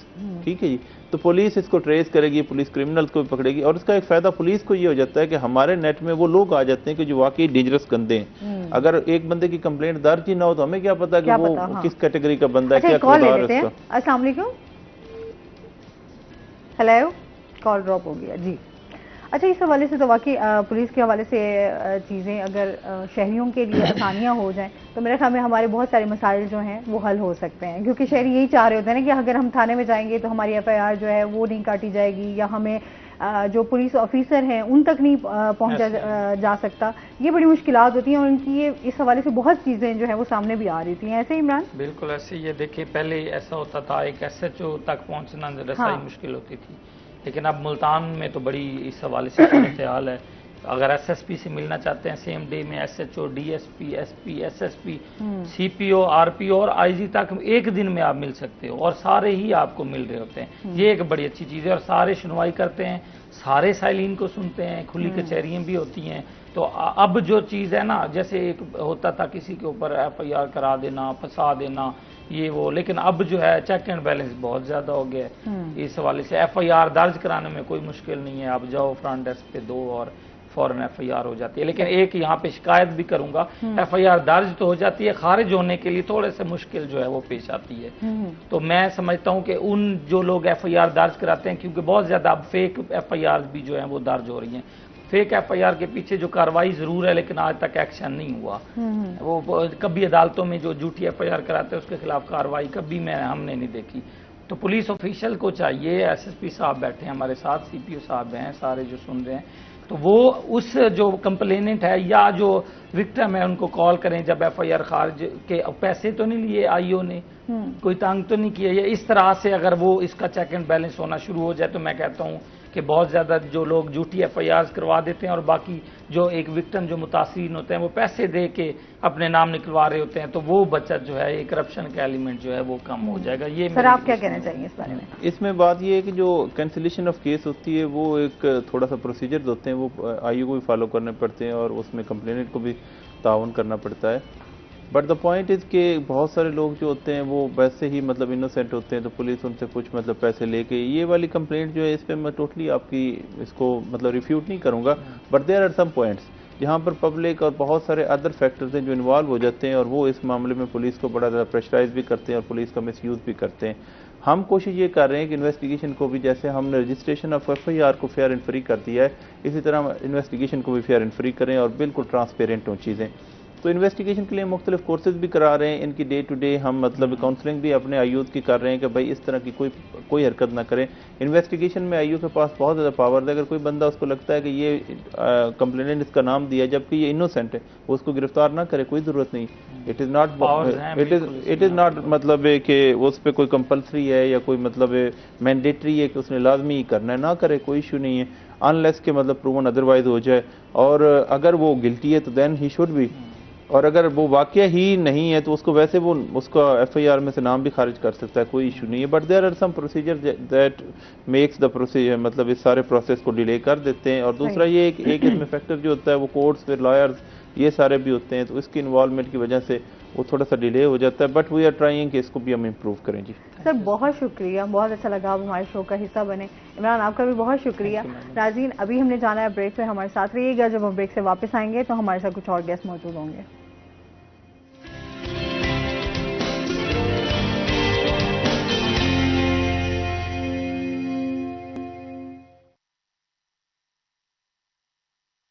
कहते हैं और ब्रेक के बाद हमारे साथ गेस्ट मौजूद हैं। जी आज हमारे साथ मौजूद हैं मोहम्मद अरसलान खान, जो कि साइबर लॉज एक्सपर्ट हैं। अस्सलाम वालेकुम, कैसे हैं आप? अल्हम्दुलिल्लाह ठीक ठाक हैं। अल्लाह वेलकम करते हैं अपने शो में आपको। Thank you very much. अच्छा जी, आज हम थोड़ा क्राइम के हवाले से भी इनसे बात करेंगे कि जो साइबर क्राइम जो है वो दिन ब दिन बढ़ रहा है, उसको कैसे रोका जा सकता है, किस तरह आप अपनी कंप्लेंट जो है वो दर्ज करवा सकते हैं, प्रोसीजर को जो है वो किस तरह आगे बढ़ाया जा सकता है, पता किया जा सकता है, इस हवाले से बात होगी। और साथ साथ क्योंकि ये जो है लॉयर भी हैं, तो थोड़ा सा इस हवाले से भी बात होगी कि इनकी जर्नी जो है वो कैसी रही है, और जो अभी लॉयर बनना चाह रहे हैं उनको क्या करना चाहिए। क्योंकि इस हवाले से हमने देखा कि पिछले दिनों जो है वो बहुत सारे मामलात ऐसे रहे, जिस तरह स्टूडेंट्स के हवाले से यूनिवर्सिटी में भी हमारा जो है वो एक इस तरह की स्टोरी रही। तो इसको इस हवाले से भी इनसे बातचीत होगी। क्या हाल चाल है अरसलान? गर्मी को एंजॉय कर रहे हैं, पहले ये बताएं। गर्मी तो नाराज हो गई हमसे। गर्मी नाराज होगी या सर्दी नाराज होगी? नाराज होकर ज्यादा पड़ रही है ना जी। बिल्कुल ऐसे ही है। अच्छा, इसके साथ साथ साइबर क्राइम के हवाले से भी बात कर लेते हैं सबसे पहले कि इस टाइम जो है साइबर क्राइम भी हमारा बढ़ रहा है, और करें हम दीगर क्राइम की बात करें तो वो भी बढ़ रहे हैं, साथ साथ ये क्राइम भी बढ़ रहा है। क्या रीजंस हैं, अभी तक इसको कंट्रोल क्यों नहीं किया जा सका? देखें आसमा, नो डाउट जो साइबर क्राइम है ये इस टाइम का ट्रेंडिंग क्राइम बना हुआ है। बार बार मैं ये बात मतलब मुख्तलिफ मीडिया चैनल्स पे बताया भी है मैंने कि जो क्रिमिनल्स हैं वो क्राइम करते हैं और उसके बाद दे वांट सेफ एग्जिस्ट, मतलब एग्जिट चाहते हैं। हाँ। ठीक है, कि हम क्राइम करें और हम पकड़े भी ना जाएं। ठीक है, साइबर क्राइम में कहीं ना कहीं उनको सेफ जो है वो एग्जिट मिल जाती है कहीं ना कहीं, लेकिन जब डिजिटली वो कनेक्ट होते हैं तो वो बड़े बुरे तरीके से पकड़े भी जाते हैं। पीका 2016 जो है इस पे जो मतलब हमारे कानून साज़दारों ने या मतलब जो लेजिस्लेटिव अथॉरिटीज़ हैं उन्होंने इसकी जो लेजिस्लेशन की और FIA साइबर क्राइम बैंक को इस पर डिप्यूट किया being a law enforcement agency कि इसमें आप वो करें, इसकी इन्वेस्टिगेशन करें, इंक्वायरी करें। उन्होंने नो डाउट इसको काबू पाने की सरतोड़ कोशिश की है। अब इशू इज व्हाट कि एजुकेशन इतनी जल्दी नहीं पहुंची जितनी तेजी से ये जो uses of technology, mobile phone, social media applications का इस्तेमाल बढ़ गया। आप देखें, आपको एक मोबाइल सिम चाहिए, आपको इंटरनेट कनेक्शन चाहिए और एक 10-15 हज़ार रुपए का मोबाइल चाहिए। उसके बाद आप ट्विटर पे भी मौजूद हैं, आप फेसबुक पे भी मौजूद हैं, आप व्हाट्सएप पे भी मौजूद हैं। वो आपका कोई एजुकेशनल बैकग्राउंड नहीं देखेगा। आप जो भी हैं, आप कोई बहुत एलीट क्लास पढ़े लिखे आदमी हैं या आप एक बेचारे मजदूर हैं, मतलब जो भी ताजा रोटी करने वाले हैं, आपको नहीं पता, पढ़ना लिखना नहीं जानते, उसके पास भी सोशल मीडिया एप्लीकेशंस जो हैं वो मौजूद हैं। इस सूरत हाल में हाउ इट इज पॉसिबल कि रॉन्ग डूअर्स उस पर अटैक करें और वो बच जाए? मैंने ना सिर्फ अनपढ़ लोगों को, मैंने पढ़े लिखे लोगों को, मैंने बुजुर्ग लोगों को, मैंने बच्चों को इसका शिकार होते देखा, फाइनेंशियली भी और हैरेसमेंट के जिम्मे भी। अब what is the need of the time? एक तो स्टेट को मैं रिक्वेस्ट करूंगा, हमारी जो लेजिस्लेटिव अथॉरिटीज है, कि इसमें तरमीम की जाए। जो पीका 2016 के कवानीन में तरमीम की जाए, इसके कुछ सेक्शंस को कॉग्निजेबल किया जाए, काबिल दस्तंदाजी किया जाए। ठीक है, ताकि लॉ एनफोर्समेंट एजेंसीज के हाथ बंधे ना रह जाएं। जब ऐसे रॉन्ग डूअर्स उनके हाथ चढ़े तो उनको कानून में कोई रियायत ना दी जाए। अच्छा, आप क्या समझते हैं कि जो कानून में तरमीम की जाए, वो कौन सा ऐसे कानून में तरमीम की जाए, वो भी ताकि हमारे नाज़रीन को पता चलना चाहिए? इसके कुछ सेक्शंस हैं 3-4, कोई किसी का डाटा चोरी कर लेता है, कॉपी कर लेता है। ठीक है, हेट स्पीच है खास, मतलब किसी के मुतालिक कोई इस तरह से नफरत अंगेज बात करना, किसी इदारे के खिलाफ बात करना। ठीक है, इसके अलावा जो है इसमें 13-14 इलेक्ट्रॉनिक फोर्जरी, इलेक्ट्रॉनिक फ्रॉड, मतलब कोई बंदा आपके अकाउंट से लाखों करोड़ों रुपए निकाल लेता है और उसमें अगर ये पता चल जाए कि वो बेलेबल है, सपोर्टेड विद द पीपीसी के सेक्शंस जो पाकिस्तान पेनल कोड, वो तो एफआईए उसके ऊपर फिक्स करती है, लेकिन जो बुनियादी कानून है, जो स्पेशल लॉ है, वो भी नॉट बेलेबल होना चाहिए। इनकी सजाओं को बढ़ाना चाहिए। ये जो बच्चियों के हैरेसमेंट के मामलात हैं, ठीक है, उनका ऑब्जेक्शनेबल डेटा जो है वो शेयर और वायरल कर दिया जाता है और उसकी सजा है 5 साल, 7 साल या 50 लाख तक जुर्माना, लाइक दिस। क्यों?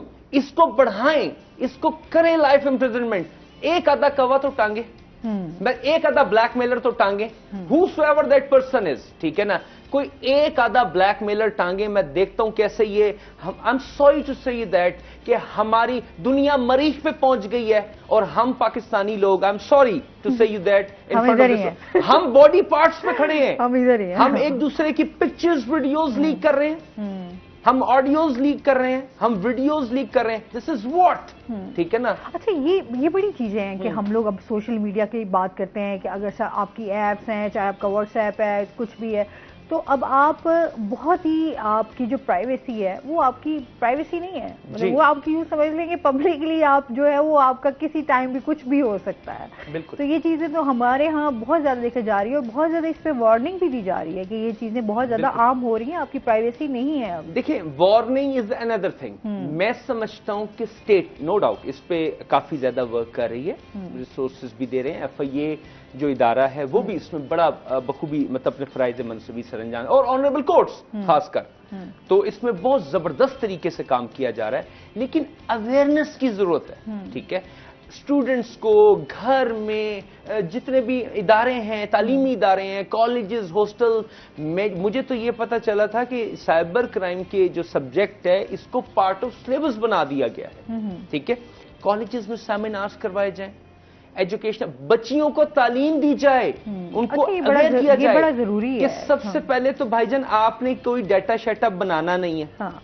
लड़कों को बताना चाहिए कि आप शाहरुख खान नहीं है, आप सलमान खान नहीं है। अगर कोई फेक आईडी आपको कॉल करके, मैसेज करके आपसे आपका ऑब्जेक्शनेबल डाटा किसी लड़के से मांगे तो उसने नहीं देना, that can be a trap. Victim can, it is not only मतलब कि ये कोई एक लड़की, खाली फीमेल इसका विक्टिम नहीं है।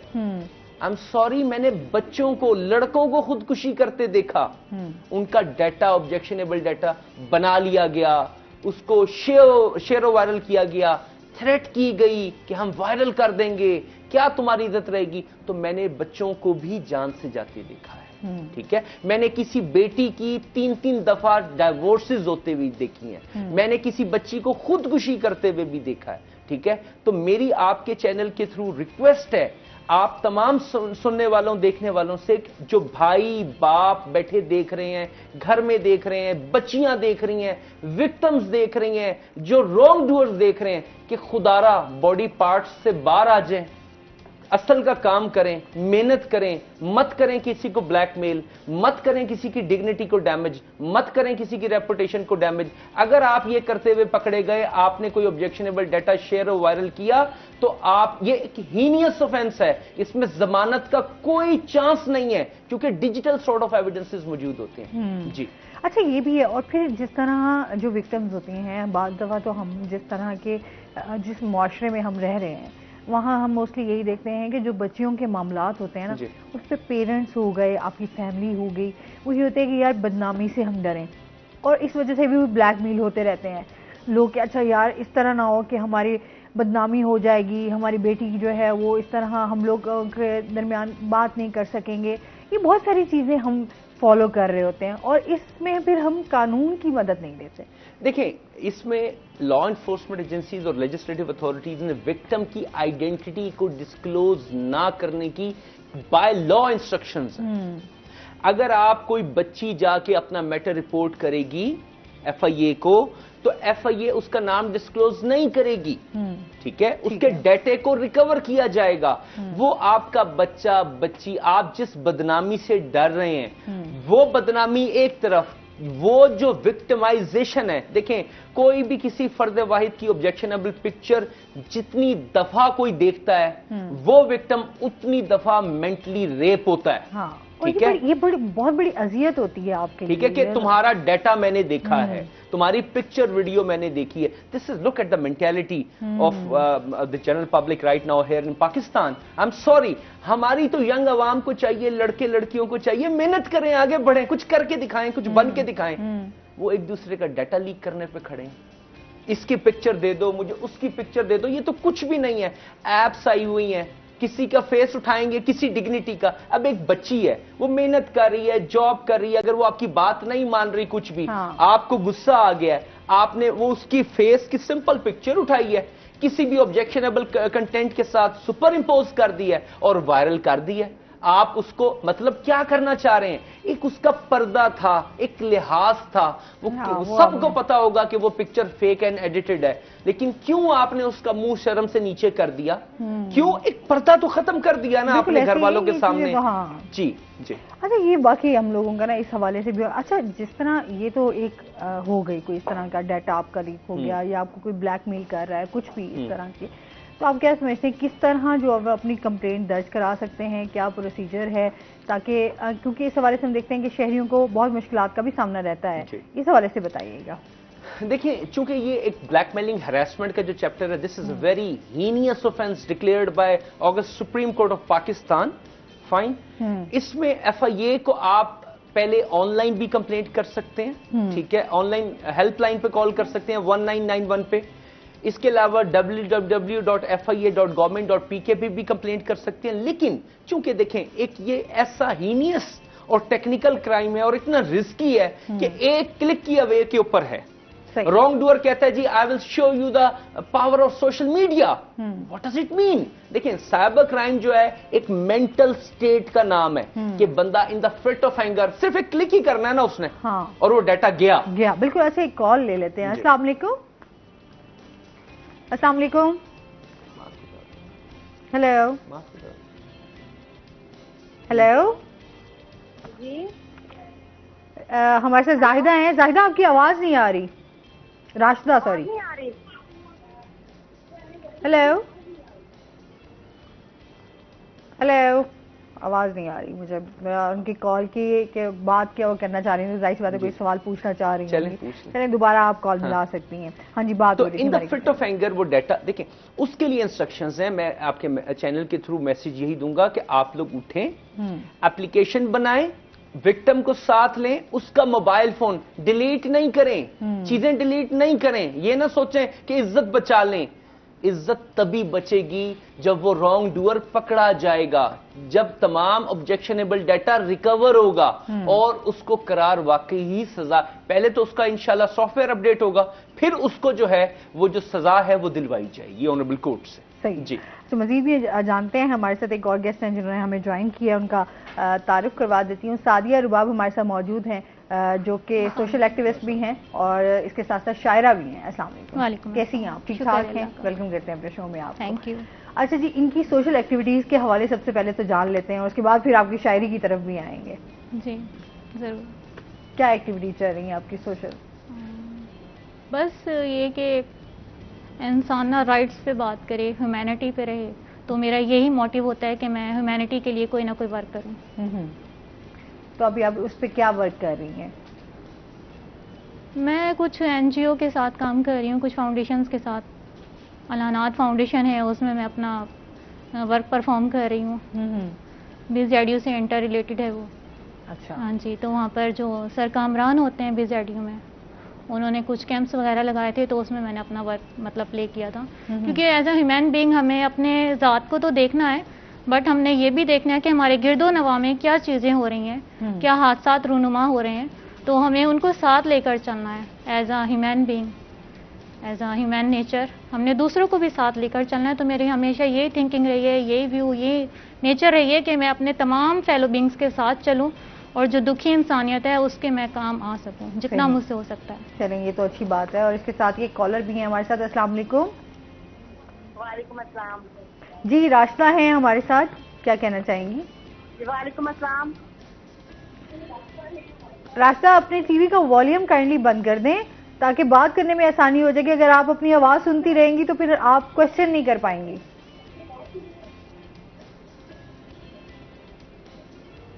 हेलो। जी जी, वो मैं ये पूछना चाह रही थी, मैंने कहा मेरा मोबाइल 2 दफा हैक हुआ है और जिसके पास मेरा डेटा गया था उसका मोबाइल रिसेट तो हमने कर दिया, वो डेटा खत्म हो गया होगा?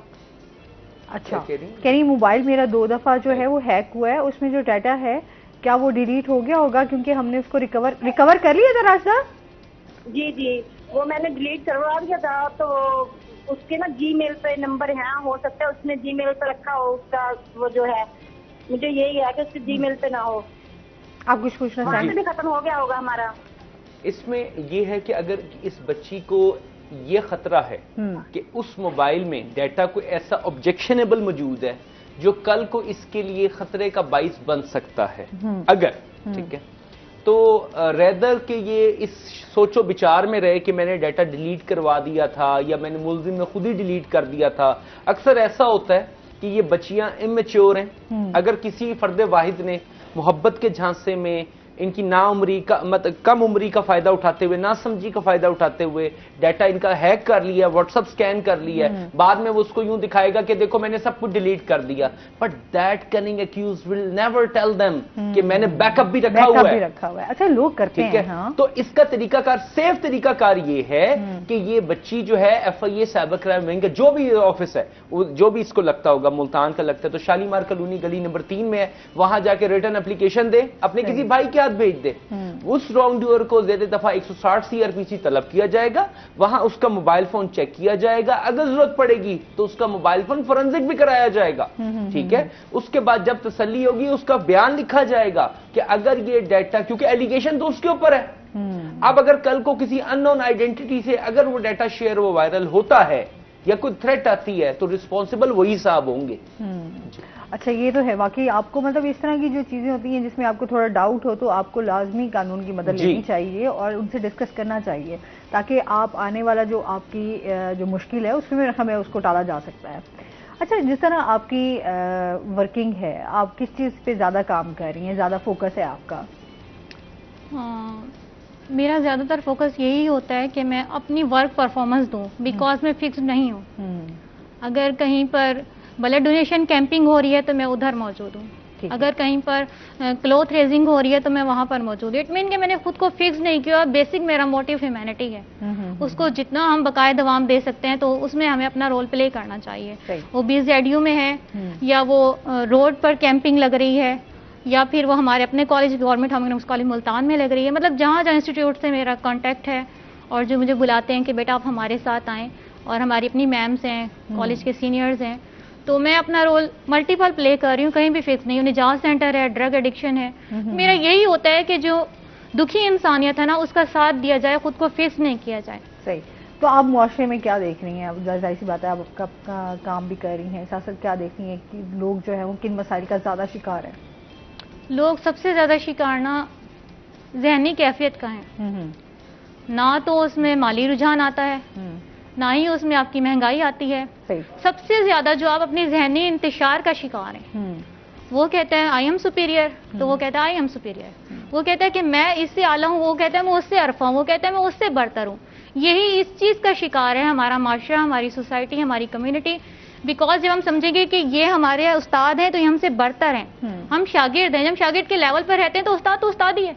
जब समझते हैं हमारे वालिद हैं, हम इनके बच्चे हैं, तो बच्चे ही हैं। हम एक दूसरे का लेवल नहीं समझते, हम कहते हैं ये कुर्सी उससे खींचे, हम ना बैठ जाएं। इस चीज का शिकार है हमारा माशरा। हम रिस्पेक्ट नहीं दे रहे। एक इंसान अगर किसी लेवल पे है तो दूसरा कहता है कि मैं इससे आला हूं, और वो किसी ना किसी तरह उसको बैक करके वहां नजर आता है, और ये गलत है। शॉर्टकट लेते हैं लोग, हालांकि लॉन्ग टर्म चलें, आप उसको डिजाइन करें, फिर आप अपनी सीट पर आए। आप अगर उस काबिल होकर खड़े होना तो खड़े रहो, क्योंकि जो जिस काबिल है वो बैठा है।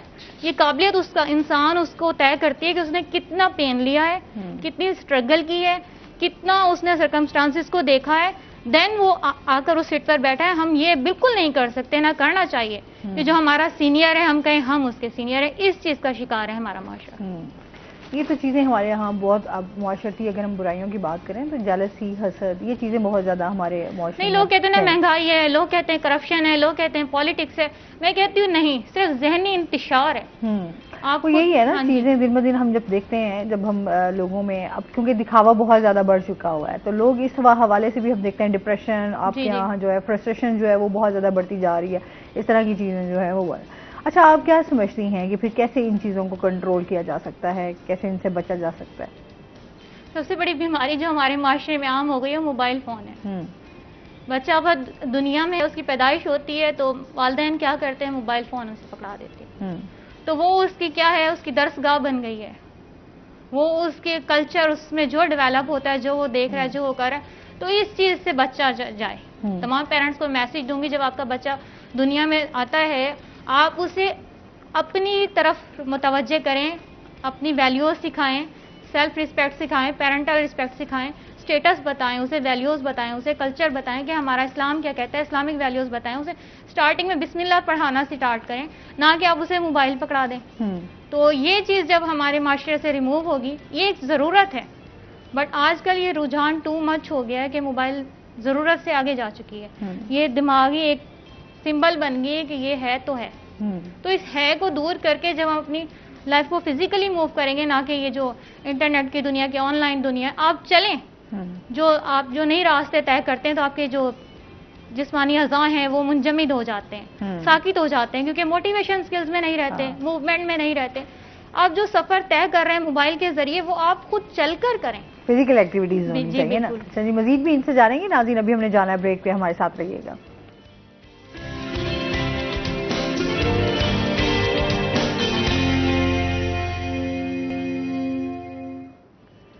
वेलकम बैक नाजरीन, रोही एट10 में आपको खुश आमदीद कहते हैं। जहां हमारी इतनी सारी बातें हो रही हैं, गुफ्तगू चल रही है, वहीं जनाब चाय के साथ जो है वो ज़ीरा प्लस भी ज़रूरी है। और चाय के साथ जब ज़ीरा प्लस हो तो गुफ्तगू ख़त्म ही नहीं होती, आपकी गुफ्तगू जो है वो चलती रहती है। और इसके साथ साथ जो ज़ीरा प्लस का जायका है, जो मुनफरिद है, जो खस्ता है, वो किसी और में कहाँ है जनाब। और ज़ीरा प्लस खाएं और अपनी चाय को भी जो है वो एंजॉय करें साथ साथ।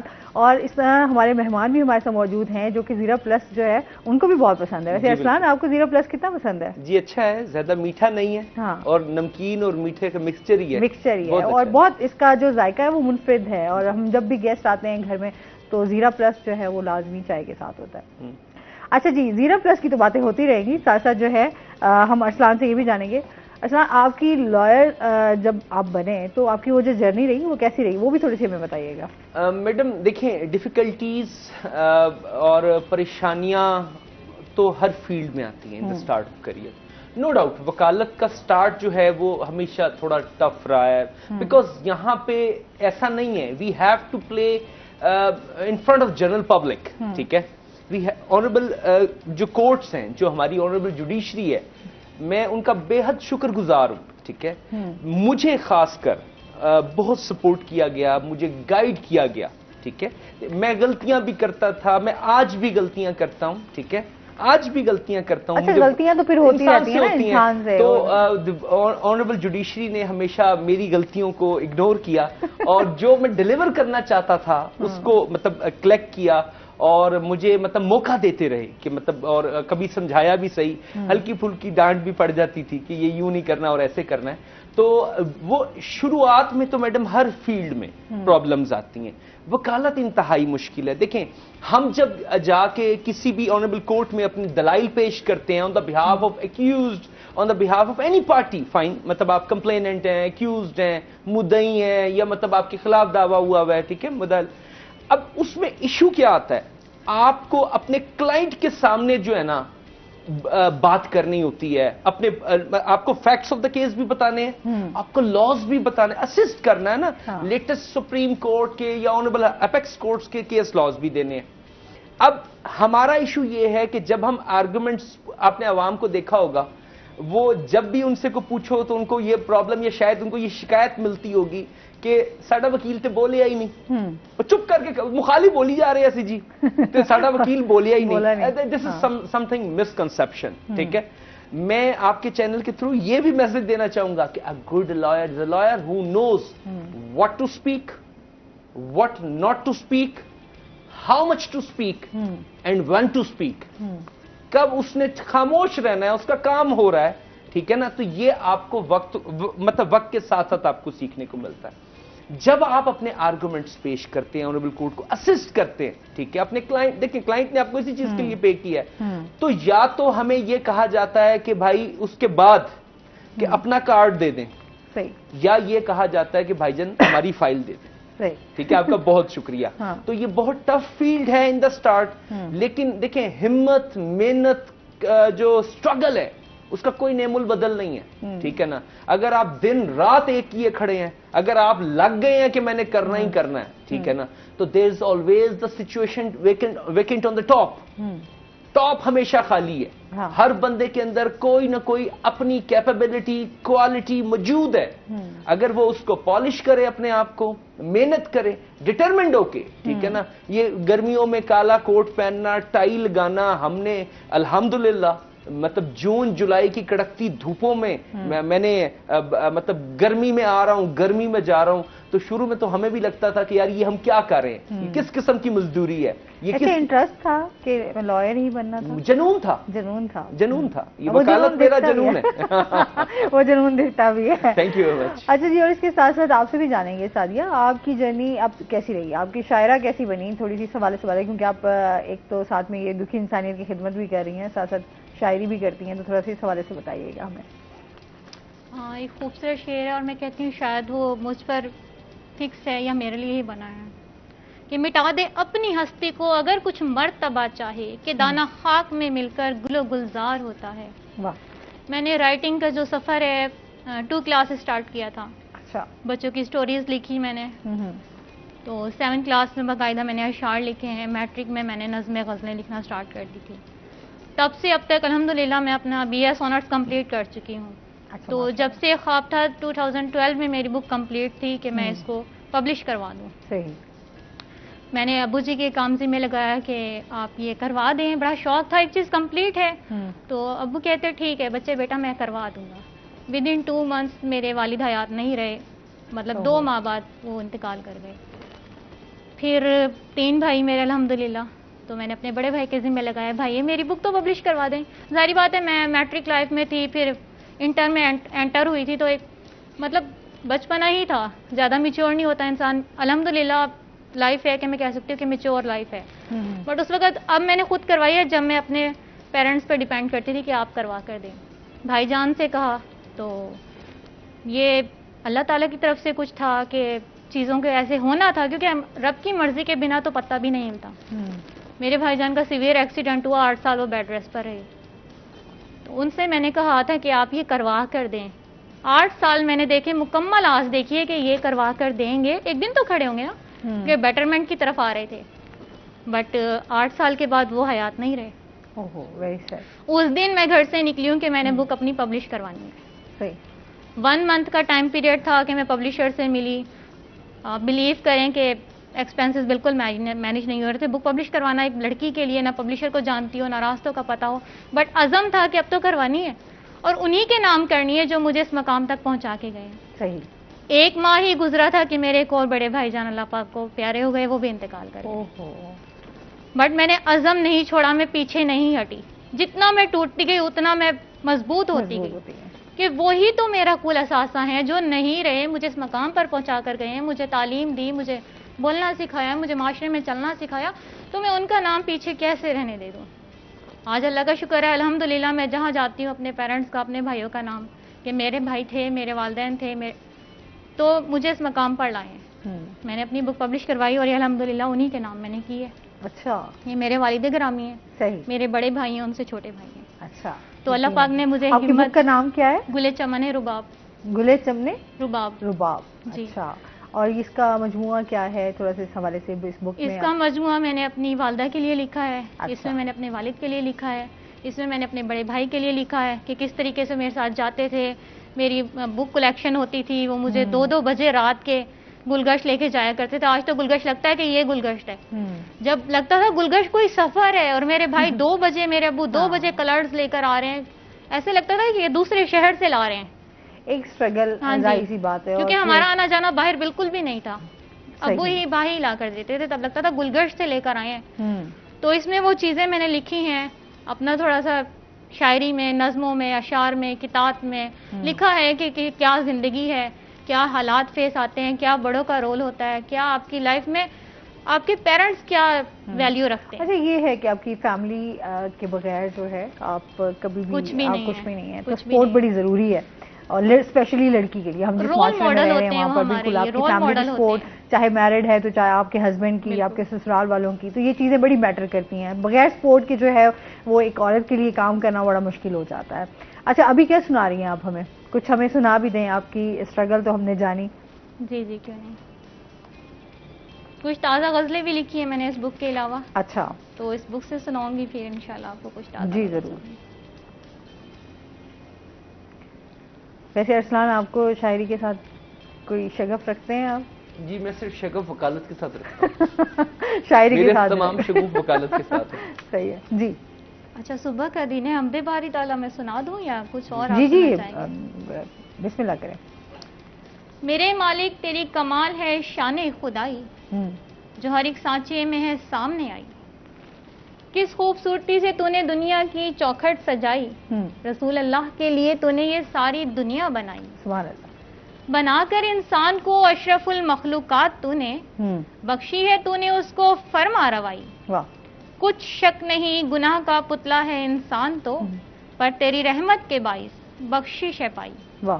शानो शौकत बस चुकी है हर दिल में तेरी, क्या खूब हुई है तेरी इज्जत की रसाई। वाह।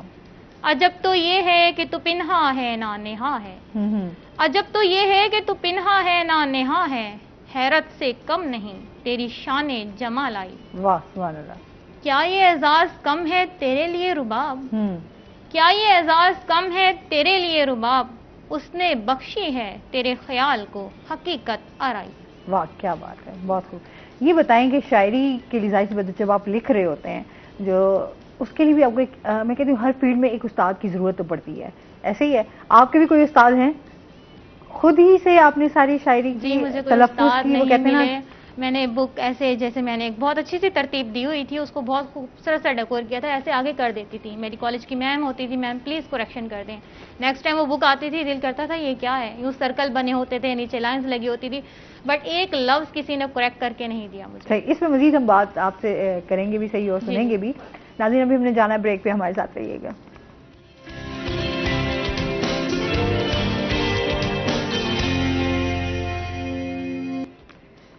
वेलकम बैक नाज़रीन, रूही एट 10 में आपको खुश आमदीद कहते हैं।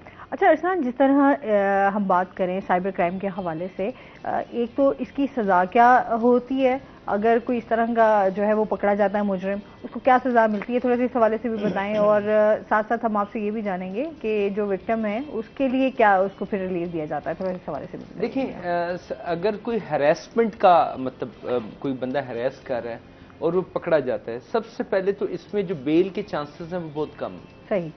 बिकॉज जो जमानत है, फर्दर इंक्वायरी का अगर केस बनता हो, मतलब कोई मैलाफाइड इंटेंशन हो, एविडेंस अवेलेबल ना हो, तो जमानत कहीं ना कहीं होती है ना, कि every person is innocent in the I of law until unless not proved guilty in the court of law, and the meaning of the bail is the transfer of the body of the person in the hand of surety, कि जामिन के हाथ में दे दो बंदा, कि जब भी ट्रायल कोर्ट बुलाएगी वो आएगा। ठीक है।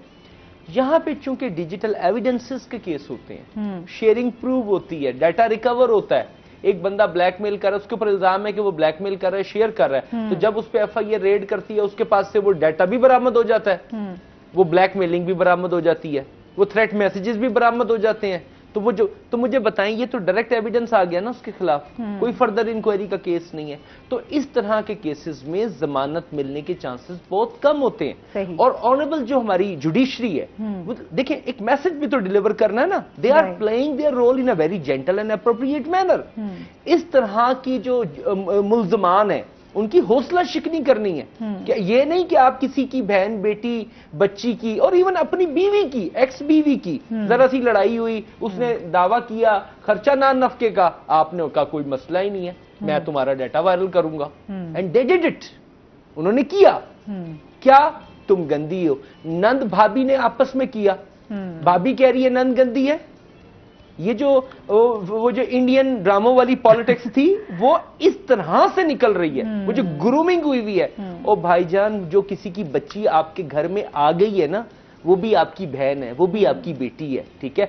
या आपके घर में चली गई है, या वो आपके घर में, या आपके घर में कोई नंद बैठी है, उसकी शादी नहीं हुई, या शादी के बाद उसका कोई मसला हो गया, वो घर आके बैठ गई है, तो भाई परेशान ना हो, दिल छोटा ना करें, बड़ा करें दिल अपना।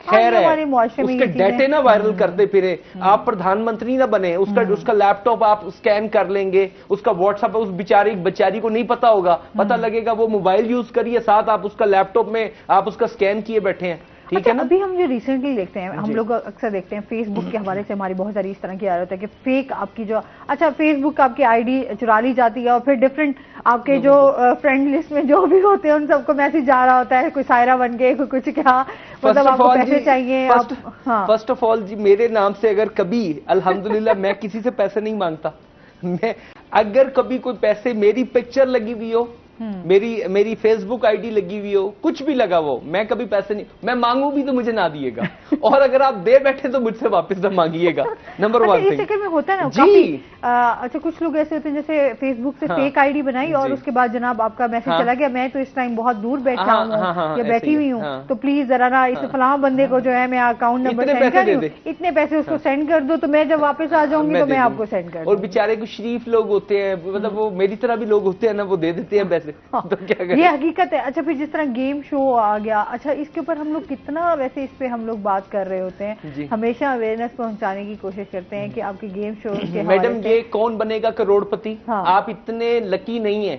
आप जहां जिस मुल्क में है अल्हम्दुलिल्लाह वही है, ये जब तरक्की करेगा इंशाल्लाह, डेवलपिंग है, बहुत जल्द डेवलप हो जाएगा मजीद। कोई कौन बनेगा करोड़पति, कोई जीतो पाकिस्तान का इनाम नहीं है, कोई ऑनलाइन वीजा, आपको कोई नौकरी नहीं मिल रही बाहर के मुल्क में, आपने किसी फर्दे वाहिद को पैसे नहीं भेजने, कोई सस्ते बकरे नहीं बिक रहे, 35,000 रुपए में जो बकरों की जोड़ियों के रेट लगे हुए हैं ना, तो वो नहीं बिक रहे, कोई सस्ती गाड़ी, सस्ते मोबाइल का जो एड है उसके ऊपर आपने एडवांस पैसे नहीं भेजने, ठीक है। लेडीज जो है, खवातीन जो ऑनलाइन शॉपिंग करती हैं, वो फेक रिव्यूज भी होते हैं अक्सर, ठीक है, तो आपने संभल के शॉपिंग करनी है, ठीक है। इसके अलावा आपको कभी कोई बैंकिंग एम्प्लॉय कॉल करके आपकी पर्सनल इंफॉर्मेशन सीख नहीं करता, ठीक है। अरे ये बैंकिंग वाला तो बहुत ज्यादा, आपने देखिए 1 मिनटों सेकंडों में आपको लाखों करोड़ों रुपए निकल जाते हैं आपके अकाउंट से, ठीक हो गया। तो देयर आर मेनी अदर, देखें अब साइबर क्राइम जो क्रिमिनल्स ने चूंकि रुख ही इधर का कर लिया, ठीक है, आपको बाहर के मुल्क की आईडी से मैसेज आएगा कि मैं आर्मी पर्सन हूं। अब लड़कियों को आता है कि मैं कोई यूनिफॉर्म में बंदा होगा, लाइक वो कोई आर्म फोर्सेस का है, हमारी जो माशाल्लाह आर्म फोर्सेस हैं, बच्चे बच्चियां वही बड़े अट्रैक्ट होते हैं उससे, ठीक है ना, कोई भी यूनिफॉर्म है, एयरफोर्स है, अल्हम्दुलिल्लाह पाक आर्मी है। अब वो क्या बच्चियों को चाहिए, खासकर बच्चियों को चाहिए कि वो आप उसको वेरीफाई करें कि क्या ये वही शख्स है जिससे आप बात करें, किसी तौर अपना ऑब्जेक्शनेबल डाटा उस शख्स को शेयर ना करें, कल को वही आपको ब्लैकमेल कर रहा होगा। नंबर वन थिंग, हॉस्टल्स की जो बच्चियां, ठीक है, मैं इनको रिक्वेस्ट करूंगा, ये जो बच्चियां मॉल्स पे जॉब कर रही हैं, ये जो बच्चियां डिफरेंट रेस्टोरेंट्स में जॉब कर रही हैं, I am very much familiar, देखिए मेरे घर में भी बहन बेटियां मौजूद हैं, ठीक है, I am very much familiar कि वो रोजगार के लिए, अपने माँ बाप बहन भाइयों का पेट पालने के लिए बड़े होने के नाते घर से निकली हैं। I am sorry, there is a gang जो ये खवातीन की सूरत में, मर्दों की सूरत में वो ट्रैप करते हैं उन लड़कियों को कि तुम तो इतनी प्यारी हो। अब वो तो इस कम्प्लेक्स में है ना कि भाई मेरा रिश्ता नहीं हुआ या किसी आज ये चीजें आम चल रही हैं, ठीक है। तुम्हारी जॉब कितनी, उसने कहा जी 20,000 30,000, लो तुम्हें हम दुबई भेजते हैं 1 लाख रुपए या 2 लाख रुपए तुम्हारी सैलरी। वो बेचारी घर में जंग लड़ रही है, वो क्योंकि उनको पता होता है कि उसने इंफॉर्मेशन ले ली है कि इसके पीछे आने वाला कोई नहीं है। आई एम सॉरी, मैं ये नहीं कह रहा कि 5 फिंगर्स आर सेम, उसमें शायद कुछ अच्छे लोग भी हों, शायद कुछ बुरे लोग भी हों। तो आपने अपनी बच्चियों को, और बच्चियां खुद पहले सोच लें। मुझसे 2-3 बच्चियों ने पूछा कि हमें जाना चाहिए, मैंने उनको स्ट्रिक्टली मना किया कि आपको नहीं जाना चाहिए, भाई आप यहीं 2 वक्त की इज्जत की रोटी खा लें। तो बच्चियों को वहां जाके आई एम सॉरी सेक्सुअली अब्यूज किया जाता है, उनकी वीडियोस बना ली जाती हैं और उनको बाद में हरासा व परेशान किया जाता है और इलीगल पर्पसेस के लिए, ठीक है ना, बहुत सारी इलीगल पर्पसेस के लिए उनको इस्तेमाल किया जाता है। बिल्कुल ऐसे ही है और इससे बचना चाहिए, जितनी एहतियात करनी चाहिए वो लाजमी होनी चाहिए। अच्छा जी, आपकी शायरी भी सुन लेते हैं क्योंकि टाइम हमारे पास बहुत कम है। अब क्या सुना रही हैं आप हमें, ताकि हम आपकी बुक से भी कुछ चीजें आपकी थोड़ा सा माहौल चेंज करते हैं, गरम गरम माहौल बना हुआ है। क्या करें, अवेयरनेस भी पहुंचानी जो है वो बहुत ज्यादा जी जरूरी जी, ये तो है बहुत हमारे। जरूरी है, ये तो हाँ। बहुत जरूरी है क्योंकि जो सोता सोसाइटी है इस वो तरफ खोता है। मूव कर रही है। बिल्कुल जी। हाँ, गुलशन को सजाते हैं, चलो गीत सुहाने गाते हैं, चलो फिर से खो जाते हैं, हर एक को शरीके हयात करते हैं, रूठे हुओं को मनाते हैं, शायद तुम्हें सुनकर मुसर्रत हो, तुमको हम अपनी रुदात सुनाते हैं। वाह। गुजरी हुई सुहानी यादों में चलो फिर से दोनों खो जाते हैं, वाह। मिलकर औरों के काम आते हैं, ख्वाबों को ताबीर दिखाते हैं, असबाबे उल्फत करें आज की शाम, नफरतें मिटाकर मोहब्बत के दीप जलाते हैं। वाह क्या बात। फरामोश करके इख्तलाफ सारे चलो महफिल खुशियों से सजाते हैं। वाह वाह। वीरान दुनिया को आबाद करते हैं, गुलशन को फूलों से सजाते हैं। वाह क्या बात। चलो गीत सुहाने गाते हैं। वाह क्या बात है। अच्छा जी, मैंने क्वेश्चन किया था कि आपकी जो है उस्ताद के हवाले से कि फिर जो आप तरतीब देती हैं लफ्ज़ों को, तो वो फिर उसमें किस तरह फिर आपकी जो है वो मदद हुई, इस हवाले से बताइए। मैम बस अल्लाह ताला के करम से मैंने अपनी किताब मुरत्तब थी उसको पब्लिश करवाया, तो कुछ रमूज़ का था, अल्लाह का शुक्र है अल्हम्दुलिल्लाह उसमें काफ़ी इम्प्रूवमेंट आ रही है। मैं ताज़ा गज़ल लिख रही हूँ। सही। और वो रमूज़ के बिल्कुल यूँ कहें लेवल पर हैं। तो ये इब्तिदा थी, सारी बात है, कहते हैं पहली सीढ़ी पे कदम रखा आखिरी पे नज़र, मंजिलों की जुस्तजू में रायगा एक पल ना हो। मैंने पहली काविश की है, मैंने चिराग के लो बनने की मतलब एक काविश की है। और पहला कदम या तो आपको कुछ सिखा देता है या आपको कुछ बना देता है। हाँ जी, बिल्कुल ऐसे ही। तो अल्लाह का शुक्र अल्हम्दुलिल्लाह कि मैंने पहला कदम उठाया, और मजीद ये कि कारवां बनता जाता है, इंसान लर्न करता जाता है, लर्निंग फेज है। हाँ। तो मैं अब सीख रही हूँ। बाकी ये है कि अल्लाह ने जो कोशिश है और जो आपका सीखना होता है ना, वो आपकी पूरी लाइफ आखिरी सांस तक जाता है। जी बहुत शुक्रिया आपका, बहुत अच्छा लगा, हमारे शो का हिस्सा बनी। और अरसलान आपका भी बहुत शुक्रिया, बहुत सारी इन्फॉर्मेशन हमारे व्यूवर्स तक पहुंची, बहुत शुक्रिया। और इसके साथ ही नाजरीन, आज का शो यहीं पर ख़त्म हुआ। अपना बहुत सारा ख्याल रखिएगा, दुआओं में याद रखिएगा। इंशाल्लाह ज़िंदगी ने साथ दिया तो सुबह आपसे फिर मुलाकात होगी। अल्लाह हाफ़िज़।